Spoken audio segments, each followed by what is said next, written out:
মুস্তাফিজ কোথায় বেশি চাপে থাকেন জানালো তার সতীর্থ।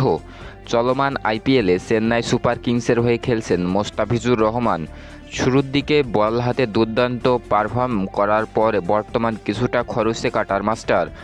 টুর্নামেন্ট এখন পর্যন্ত 6 ম্যাচ খেলে মুস্তাফিজের সংগ্রহ করেছেন 11টি উইকেট। জাতীয় দলের তারকা পেসার শরীফুল ইসলাম মনে করেন জাতীয় দল থেকে আইপিএলে চাপ কম অনুভব করেন তিনি। মোস্তাফিজ প্রসঙ্গে শরীফুল বলেন, আমার মনে হয় যে বাংলাদেশের থেকে আইপিএলে মোস্তাফিজ ভাই ভালো উপভোগ করেন, কারণ ওখানে চাপ খুবই কম। বাংলাদেশে হয়তো অনেক চাওয়া থাকে, হয়তো একটু খারাপ হলে অনেক চাপ বেড়ে যায়। উনি তো ধারাবাহিকভাবে পারফর্ম করছে এবং লাস্ট 2 থেকে 3 ম্যাচ হয়তো আশানুরূপ করতে পারেনি। চাপ বলতে সব চাওয়াটা একটু বেশি থাকে, কারণ লাস্ট কয়েকটা বছর উনি তো খুব ভালো পারফর্ম করছেন।